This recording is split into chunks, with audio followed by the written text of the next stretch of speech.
मेरे channel nation welfare में आप सभी का स्वागत है।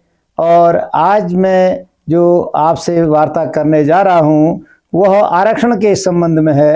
आरक्षण को लेके हमारे देश न्यू दिल्ली में जंतर मंतर पे बहुत बड़ा आरक्षण विरोधी अभियान चल रहा है और आरक्षण को लेके लाखों लोग एकत्रित हो रहे हैं और आरक्षण खत्म करने की मांग कर रहे हैं।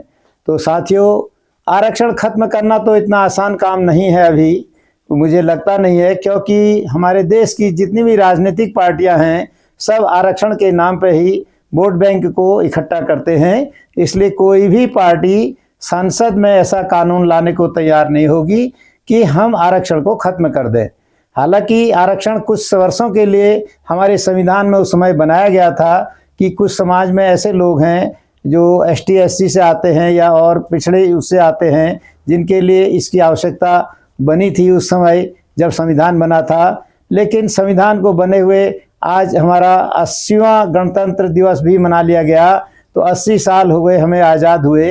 तो इन 80 सालों में भी जो देखने में आया वो बहुत ज़्यादा कोई सुधार नहीं हुआ, बहुत ज़्यादा सुधार आरक्षण को लेकर नहीं हो पा रहा है। उसका कारण है कि ये जो आरक्षण जिन जिन लोगों को दिया गया है, चाहे ST SC को दिया गया, OBC को दिया गया और दूसरे लोगों को दिया गया, वो आरक्षण का लाभ केवल एक उस समाज के, उस जाति के, उस समाज के लोग में कुछ एक क्रीमी लेयर बन चुकी है, जो क्रीमी लेयर ही उसका बेनिफिट हमेशा उठाती है। जैसे ST SC में या OBC में कोई बच्चा IAS निकलता है, कोई IPS निकलता है, कोई PCS क्वालिफाई करता है, UPSC क्वालिफाई करते हैं और कोई तहसीलदार बनता है, कोई नायब तहसीलदार बनता है। इस तरह से कोई पुलिस की नौकरी में जाता है, कोई आर्मी की नौकरी में जाता है, या कोई मजिस्ट्रेट बनता है, या कोई न्यायाधीश बनता है। इस तरह से सारे या डिपार्टमेंट, हर एक, चाहे एजुकेशन डिपार्टमेंट हो, चाहे सिविल डिपार्टमेंट हो, चाहे इंजीनियर हो या डॉक्टर हो, तो वो वहाँ पर चले गए। तो आगे चल के क्या हो रहा है कि उन्हीं के परिवार वाले लोग ही उस आरक्षण का लाभ ले रहे हैं। उस आरक्षण का लाभ जो आर्थिक बेस पे होना चाहिए था, आर्थिक बेस पे न होके जातिगत बेस पे आरक्षण होने से उसका लाभ पर्टिकुलर अब कुछ परिवार के ST SC या OBC के कुछ परिवार के लोग ही उस आरक्षण का लाभ ले रहे हैं। आम जनता तक उस आरक्षण का कोई भी फायदा नहीं जा रहा है। आम जनता को मैं आज भी देखता हूं, जो गरीब है आर्थिक दृष्टि से ST SC या OBC में, वो आज भी उन्हीं हालात में जी रहे हैं। उनके बच्चों को आरक्षण का कोई लाभ नहीं मिल रहा है। क्यों? क्योंकि एक लेयर इनकी ऊपर पहुंच चुकी है, जो अच्छी सर्विसों में भी चले गए हैं, तो उन्हीं के बच्चे पढ़ लिख के होशियार हो रहे और वही आरक्षण का लाभ फिर पुनः दोबारा तिबारा सब उसी परिवार को मिल रहा है।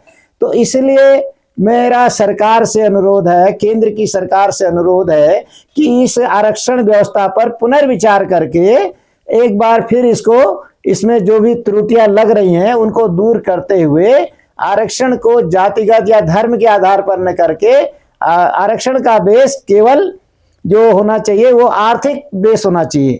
तो आर्थिक बेस पर अगर आरक्षण दिया जाएगा तो वो सारे जाति और सारे धर्म वालों को मिलेगा, उसमें कोई जाति या धर्म आड़े नहीं आनी चाहिए। और वैसे भी मैं तो सोचता हूँ कि इस तरह से जाति धर्म का पट्टा लगाना ही क्यों है, सीधे सीधे जाति धर्म को ही खत्म कर दिया जाए।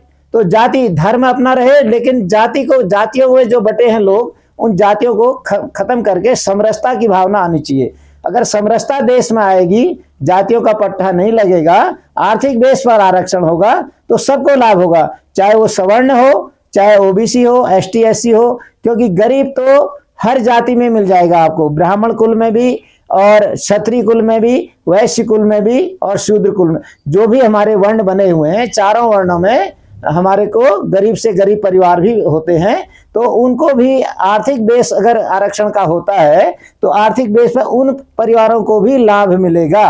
तो कहीं ऐसा नहीं लगेगा कि हमारे गवर्नमेंट, हमारी सरकार एक तरफा वोट बैंक बना रही है या पार्टियां वोट बैंक बना रही हैं, विरोधी पार्टियां भी वोट बैंक बना रही हैं।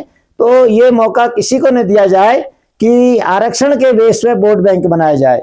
आरक्षण के बेस पे वोट बैंक न बनाते हुए और आरक्षण को ठीक से मुद्दे को, इसमें जो त्रुटियां हैं उनको सुधार किया जाए और आरक्षण का बेस आर्थिक ही किया जाना चाहिए, आर्थिक बेस पे ही आरक्षण देना चाहिए, गरीब परिवारों को आरक्षण मिलना चाहिए, न कि जो लोग पहले से आरक्षण का लाभ लेके आगे बढ़ चुके हैं उन परिवारों के लिए ये आरक्षण खत्म हो जाना चाहिए। तभी जो है हमारे एसटी, एससी, ओबीसी या जो भी और जातियों के लोग हैं, जो गरीब परिवार के लोग हैं, उनको आरक्षण का सही लाभ मिलेगा। यह सही लाभ तभी मिलेगा जब जिन लोगों ने आरक्षण का लाभ ले लिया है उन परिवारों को आगे आरक्षण न दिया जाए।